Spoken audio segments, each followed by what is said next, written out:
Car Magazine Caterham Academy is in action at Snetterton this weekend, and we're ready for the other half of this massive entry. The white group is about to set out onto its warming-up lap. Andy Morgan, the championship leader, and he lines up second on the grid with 3 wins this year. Tom Allen is second, Ollie Pratt third. It's Daniel Halstead fourth ahead of Chris Bates, and he's just 1 point clear of Tom Grensinger. Pole position then to Daniel Halstead, yet to score a victory this season. Toe's a really important part of racecraft here. It's really important to have someone in front of you that's quick enough that you're not going to drive into the back of them, but not so quick that they get away from you. And I was lucky to be around some good guys, and I just took advantage of it basically. Found myself with a really good spot, and knew I had one flying lap to get it right. Outside of the front row is Andy Morgan, the championship leader. Won the Aintree Sprint, won the Kerbera Sprint, and won the Brands Hatch race as well. Ollie Pratt there lining up for third on the grid, and he's third in the championship. And then alongside him is teenager Tom Grensinger, who won the Donington race. He had a pretty horrible time at Kerbera, which has affected him in the championship, but from 6th in the championship and 4th on the grid, he's going to be one to watch. On board with Tom Allen, he starts 8th, he's 2nd in the championship as we get set to go racing. 15 minutes on the Snetterton 300 layout.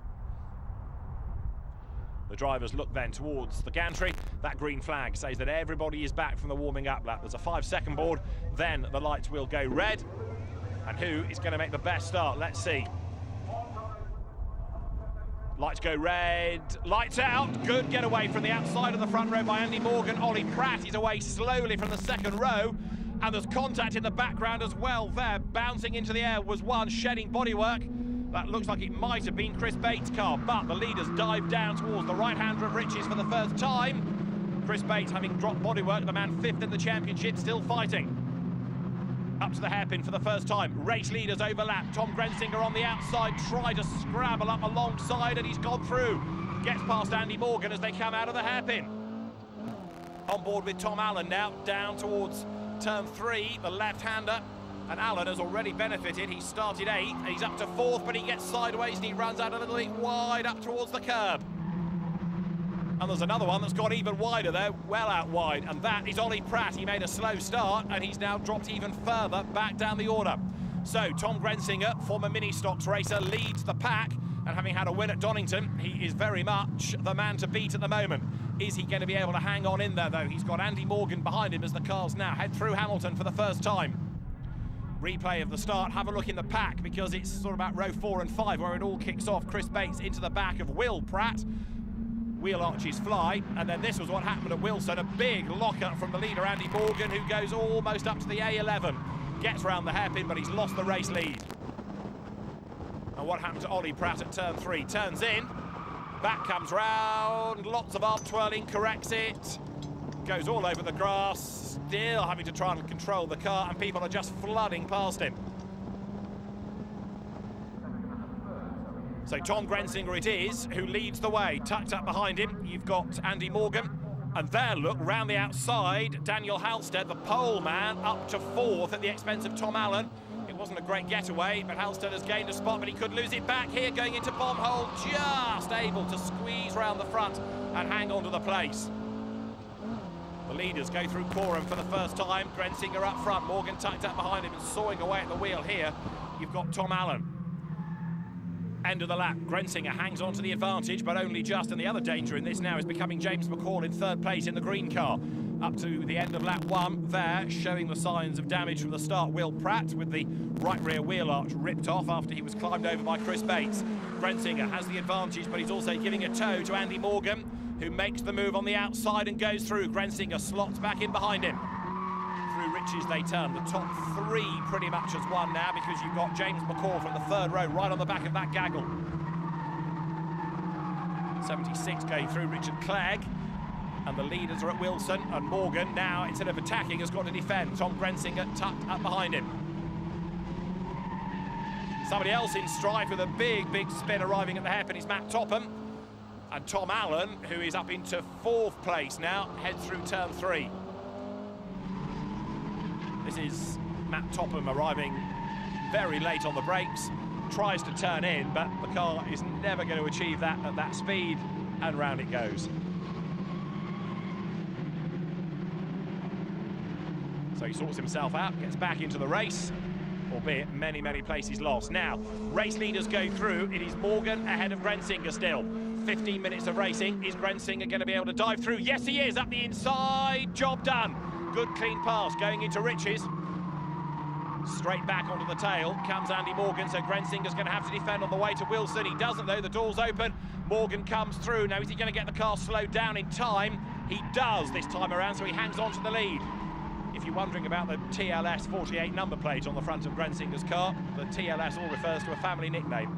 Don't ask any more questions. Down towards turn 3 they come, and the gap just widening ever so slightly now. To Agostini, and there's more drama up at Wilson, who we lost this time around. Matt Topham again, and he's not the only one that's in strife, because they're trying to rejoin. More traffic has been caught up in it. Andy Morgan versus Tom Grensinger, but in turn now Grensinger's going to have to defend from the third place car of James McCall. Behind them, it's all kicking off once more as Chris Bates gets himself past Tom Allen. They were together on the 4th row, and now they're battling for 4th place.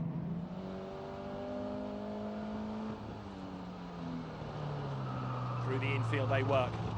Speed building as they go through this sort of double right sequence onto Bentley Straight, and the race leader remains Andy Morgan, as there is a frustrated poleman, Daniel Halstead, in the pale blue car, crawling all over the back of Tom Allen now, determined to find a way up and past him. Race leaders head down towards the S's, into the left, into the right. This part of the circuit is where you can slipstream, use the toe to your advantage, and Grensinger does just that to get the lead of the race back again. Through he goes. It was a good motor racing connection. His family runs the Speedworks Motorsport British Touring Car Championship team with great success this year in the BTCC. As you look at the replay of Chris Bates going around the outside of Tom Allen, they lean on each other and Chris Bates loses more bodywork. Remember, he was crawling all over, quite literally, cars off the grid. Now bodywork flies as Andy Morgan dives back up the inside of Grensinger, heading into Riches. The top 3 still long gone as far as anybody else is concerned. Halstead is 4th, Allen is 5th now. More tyre squeal as they go through Riches, up towards Wilson. To the inside line goes Tom Allen, but he's not really close enough to have a go at Halstead. What he is able to do, though, is defend from anybody else, because, don't forget, he's got traffic stacked up behind him here. You can see the battles that are still raging lower down the order. Through the hairpin goes 68, which is Simon Goodwin. He's coming under attack as well as the 3 leaders arrive at Agostini. James McCall almost within striking distance of Grensinger, who is still there on the back of Morgan. Now, is he going to be able to find a gap as they head now into Hamilton? Let's see. Out of Agostini, here comes the Halstead-Allen battle for 4th place. Short straight, turn left. See the walking wounded in this little battle, such as Chris Bates' car and that of Will Pratt as well, both having lost bodywork. Bates battles back up the inside, through he goes, and also this time Will Pratt gains a place as well. And we've got off the road there Al Melton, and also rejoining Sam Jefferson. 2 separate incidents by the look of it, but all of a sudden we've got cars everywhere. Oh, somebody else in the walls, that's Simon Goodwin, who gets going again. So he's got a problem. In fact, although he does get going, he pulls off straight away. So Simon Goodwin is going no further either. I just wonder whether there might be oil down. We've suddenly got people scattering off the road. Anyway, for the leaders, it's Andy Morgan still ahead of Grensinger, who now starts to mount his challenge once more in the Bookertrack.com backed car. Through Coram they turn, ready to drop down towards the end of the lap. And is this where Grensinger makes a challenge? Yes, it probably will be, because he's inching up onto the back of Morgan. He's in the wheel track. He'll get a tow as they come up over the timing line. Nose to tail they run up past the pits now. Andy Morgan has the advantage. He's had 3 wins, so Grensinger's 1. Is Grensinger about to pull out and make a move? Let's see. Tom's parents urging him on as he goes over the line. He moves to the outside line and a red flag is shown. The race is being stopped. We've done 4 laps. We've done enough to declare a result, and that means it's going to be a win for Andy Morgan, doesn't it? As another one rejoins, that's Martin Preston. The red flag is shown. The race is brought to a halt with cars off the road, and it's not going to be restarted. So Andy Morgan takes the race win. Replay from Ollie Pratt's point of view. He suddenly found something and got sideways. Sam Jefferson was sideways ahead of him. If if there is fluid down, then that's another very good reason on safety grounds to stop the race, with more and more cars scattering off the road. So it denies us a chance for a fight to the flag, but it does give Andy Morgan win number 4 of the season, ahead of Tom Grensinger.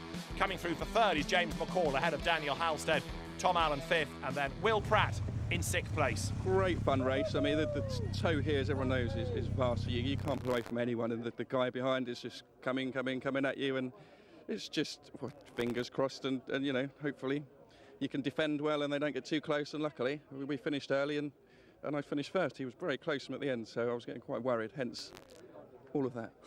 Just a bit gutted there wasn't one more lap, to be honest. I would have had him otherwise. It was a good fight, worked together to get away from the pack well, so that worked out, all went to plan. Got a nice start, couldn't really ask for much more, apart from another lap. I saw those two guys tangling backwards and forwards in front of me. I thought, well, I'm just going to sit here pretty, and hopefully if there's an opportunity at the end, I'll take it. And I looked behind us and the gap got bigger and bigger and bigger. The only thing I was paranoid about is that they might restart the race, to be honest, and someone was going to catch me. But no, it was great. And this is my first podium as well, so I'm pretty chuffed. The next stop is Rockingham. They head there with Andy Morgan still in charge in the championship, ahead of Tom Allen, with Daniel Halstead and Ollie Pratt equal third. Tom Grensinger is only 2 points back, he's up to 5th, and it's Chris Bates who rounds out the top 6. And around Rockingham, the Caterham Academy is sure to produce bags of action once more.